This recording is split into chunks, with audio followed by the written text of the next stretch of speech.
અમદાવાદ શહેરમાં LPG gas cylinder બુકિંગને લઈને ગ્રાહકો ભારે હાલાકીનો સામનો કરી રહ્યા છે। ઘણા ગ્રાહકોનો આક્ષેપ છે કે 1 મહિના સુધી રાહ જોયા છતાં ગેસ સિલિન્ડર નથી મળી રહ્યા।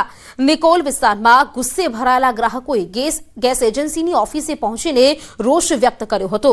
ગ્રાહકોના જણાવ્યા મુજબ 25 દિવસ પછી જ ફરી ગેસ બુકિંગ થઈ શકે છે અને બુકિંગ કરાવ્યા બાદ પણ કન્ફર્મેશન મેસેજ મળતા નથી।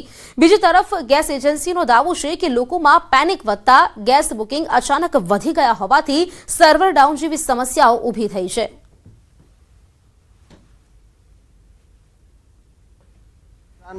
વચ્ચે જે યુદ્ધ ચાલી રહ્યું છે અને તેના કારણે દેશભરમાં એલપીજી ગેસની શોર્ટેજ જે છે તે અનુભવાઈ રહી છે અને રાંધણ ગેસમાં જે સરકાર દ્વારા જે છે તે એવું કહેવાયું છે કે રાંધણ ગેસમાં કોઈ પણ પ્રકારની શોર્ટેજ નહીં પડે, તેમ છતાં પણ લોકો જે છે તેઓને જે ગેસ જે છે તેની શોર્ટેજ પડી રહી છે। સિલિન્ડર જે છે તે મળી રહ્યા નથી અને જે અહીંયા આપ જોઈ શકો છો કે અમદાવાદના નવા નિકોલ વિસ્તાર જે છે કે ત્યાં ગેસ એજન્સી પર જે છે તે લોકોનો ધસારો અત્યારે પણ જોવા મળી રહ્યો છે।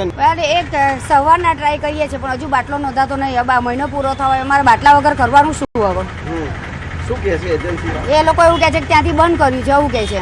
બાટલો નોંધાય છે પણ બાટલો રિસીવ થતો જ નથી અમારે કંઈ, અને આ બાટલો પતવા આજની છેલ્લી તારીખ છે। હવે શું કરવાનું અમારા બાટલાનું? અમે જોયા કે આ કંપનીના ટેમ્પો જે હતા ને એ પોતે વેચાઈ રહ્યા છે બ્લેકમાં, અને અમે જે નોંધાયા છે અમને આપતા નથી। આ લોકો ગવર્મેન્ટ ઉપર મૂકી દે તો પછી અમે એમ જ કહીએ ને કે અમે ગવર્મેન્ટમાં ડાયરેક્ટ નોંધાઈ લે, પછી આ લોકોની જરૂર શું છે? અમારે કોઈ વાતનો સરખો જવાબ નહીં દેતા હતા લોકો। બુકિંગ થતું નથી। આ લોકો એમ કહે છે કે બોટલો અત્યારે છે નહીં, પબ્લિકને કરવાનું શું?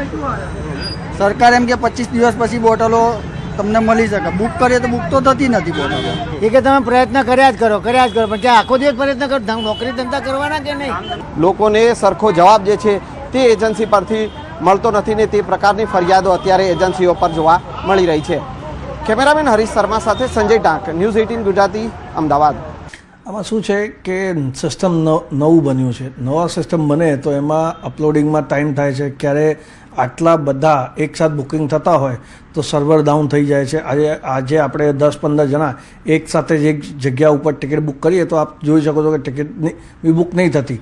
એવી તરહ આ એક સર્વર છે, બધા લોકો પેનિક થઈને એક સાથે જ બાટલા બુકિંગ કરે છે તો એ બુકિંગ જેટલાનું થાય છે એટલાનું થાય છે, બાકીનું નહીં થતું। તો અમદાવાદમાં કોમર્શિયલ ગેસ સિલિન્ડરની કૃત્રિમ અછત સર્જાતા નાના વેપારીઓ અને ફાસ્ટ ફૂડ વિક્રેતાઓ મુશ્કેલીમાં મુકાયા છે। વેપારીઓનું કહેવું છે કે બજારમાં સિલિન્ડરની અછત ઊભી કરી તેને બ્લેકમાં વેચવામાં આવી રહ્યા છે। કોમર્શિયલ ગેસ સિલિન્ડર હવે ડબલ ભાવે પણ ઉપલબ્ધ નથી હોવાની એવી ફરિયાદો વેપારીઓ કરી રહ્યા છે, જેથી વેપારીઓના રોજગાર પર પણ અસરો પડી રહી છે। સ્ટ્રીટ ફૂડ પર પણ તેની અસર જોવા મળી। અગાઉ 70 રૂપિયામાં મળતું તૈયાર પકોડીનું પેકેટ હવે લગભગ 100 રૂપિયામાં વેચાઈ રહ્યું છે। વેપારી તેમના ગ્રાહક બંને પર તેની અસર જોવા મળી રહી છે। નાના ધંધાર્થીઓએ સરકારને અપીલ કરી છે કે ગેસ સિલિન્ડરની અછત દૂર કરી તાત્કાલિક મધ્યસ્થી કરે, જેથી નાના રોજગારને બચાવી શકાય। મહિલાઓ માટેનો સસ્તો અને સરળ ઉપલબ્ધ એવો નાસ્તો પકોડી, પરંતુ આ પકોડી પણ હવે ક્યાંક ને ક્યાંક મોંઘી બનશે અને ગેસ સિલિન્ડર જે છે તેનો ભાર જે છે તે મહિલાઓને ઘરેલું સિલિન્ડરમાં તો પડી જ રહ્યો છે, પરંતુ કોમર્શિયલ સિલિન્ડર ન મળવાના કારણે પકોડી પણ ક્યાંક મોંઘી થાય છે। હવે ક્યાંક પકોડી પર સીધો માર તેમાં પડી શકે છે। જે વિક્રેતા છે તેમની સાથે સીધી વાતચીત કરીશું। છેલ્લા કેટલા દિવસથી ગેસ સિલિન્ડરમાં તકલીફ પડી રહી છે? 3 થી 4 દિવસથી। અને હવે પછી આ જો તકલીફ પડે તો પકોડીના જે બિઝનેસ છે તેમાં કઈ રીતે નુકસાન એ રીતે છે કે કાં તો ભાવ મોંઘો થશે। આ પહેલાં મારું પેકેટ આવતું હતું 60 રૂપિયા, અત્યારે એ જ ખાલી નોર્મલ પેકેટ મને 80 રૂપિયા મળી રહ્યું છે। ના તો આમાં ઘટાડો ના રગડામાં, આની માટે બી મારે ગેસ જોઈએ। જો આ જ રીતે ચાલતું થયું, કસ્ટમરને કહીએ તો શું કહીએ? કસ્ટમર બી કહેते ભાઈ અમે કેટલા આપીએ પૈસા, ભાવ વધારો કરીએ તો કસ્ટમરને તકલીફ, ના જ કરીએ તો દુકાન બંધ થાય। તો તકલીફ તો બધી રીતે હમણાં જ પડી રહી છે। મધ્યમ વર્ગના લોકો જે છે એ પૂરેપૂરી રીતે હેરાન થઈ રહ્યા છે, કારણ કે સપ્લાયર એવું કહે છે કે ભાઈ અમને માલ નહીં મળતો, ગેસનો બાટલો મળતો નથી, ભાવ વધશે, તમારે જોઈએ તો લો, નહીં તો પછી રવા દો। કાળા બજારી એટલી વધી ગઈ છે કે ના પૂછો વાત। જે સિલિન્ડર એકદમ સસ્તા ભાવમાં રેગ્યુલર જે લાલ બાટલો છે ઘરમાં વપરાશતો 1100 રૂપિયા હતો, એનો અત્યારે ભાવ 2500 રૂપિયા થઈ ગયો। ખાસ કરી ભાજીપાવ, પુલાવ કે અન્ય જો ખાણીપીણી બજાર જે છે તેમાં પણ તેની ક્યાંક ને ક્યાંક બૂમ છે તે હવે નજર આવી રહી છે. કેમેરામેન અમિત શર્મા સાથે મૌલિક દામેચા, ન્યૂઝ 18 ગુજરાતી, અમદાવાદ. તો દાહોદના ઝાલોદ શહેરમાં ગેસ સિલિન્ડર માટે ભારે હાહાકાર મચ્યો છે. ઝાલોદની ઇન્ડિયન ગેસ એજન્સી પર ગેસ બોટલ લેવા માટે ગ્રાહકોની મોટી ભીડ ઉમટી રહી છે. છેલ્લા 4 દિવસથી ગેસની ગાડી ન આવતા બુકિંગ કરાવ્યા છતાં ગ્રાહકોને સિલિન્ડર નથી મળતા, જેના કારણે મહિલાઓ અને ગ્રામ્ય વિસ્તારના લોકોને ભારે મુશ્કેલીનો સામનો કરવો પડી રહ્યો છે.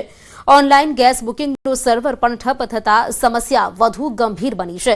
અંદાજે 41,000થી વધુ ગ્રાહકો ધરાવતી એજન્સી પાસે પૂરતો પુરવઠો ન હોવાથી લોકોમાં ભારે રોષ ફાટી નીકળ્યો છે. હું 4 દિવસથી ઝાલોદનું નગર ઇન્ડિયનનું ગોડાઉન મેલાણીયા ખાતે આવેલું છે. 4 દિવસથી આવું છું પણ બોટલ મળતા નથી. કે ગોડાઉન પર જાઓ, ગોડાउन पर बोतल 9 वाग्या સુધી મળી જશે. हम यहाँ पे बाटला लेने आ रहे हैं, कोई जवाब देने भी नहीं मतलब मिल रहा है और मिल भी नहीं रहे बाटले, और कोई यूं भी नहीं कह रहा है कि बाटले मिले. और हमारे दिक्कत हो रही है यहाँ आने आ रहे, वो भी टाइम वेस्ट भी हो रहा है हमारे, और घर पे खाना बनाने में भी दिक्कत हो रही है हमें. हमारी दररोजनी 2 गाड़ी 342 ટોટલ 684 બોટલ દરરોજ આવતા હોય છે. પણ હાલમાં જે પરિસ્થિતિને અનુભવીને કંપની દ્વારા અને પ્લાન્ટ દ્વારા એક જ ગાડી આપવામાં આવે છે.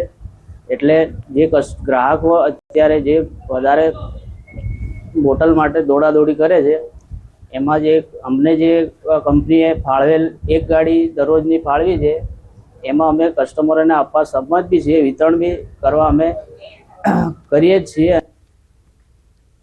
મિડલ ઇસ્ટમાં યુદ્ધની પરિસ્થિતિની અસર મહેસાણાના ઊંઝામાં પણ જોવા મળી રહી છે. યુદ્ધની પરિસ્થિતિના કારણે અનેક વેપારીઓના કરોડો રૂપિયા અટવાઈ ગયા છે.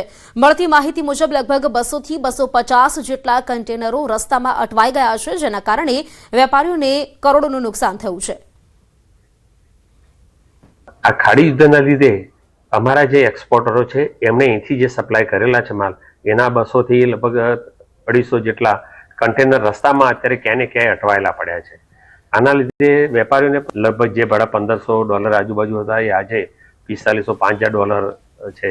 એના ઇન્સ્યોરન્સ પણ કોઈ કંપની લેવા તૈયાર નથી શિપિંગ લાઇનમાં. આના લીધે કોઈ જોખમ કરે એવું છે નહીં, અને ઇન્સ્યોરન્સ વગર એક્સપોર્ટ શક્ય નથી. જીરુના પાકમાં નિર્યાત બંધ થવાથી ખેડૂતોને ચોક્કસ એના ભાવ જે મળવા જોઈએ મળે નહીં, અને એના લીધે પણ મોટું નુકસાન થાય.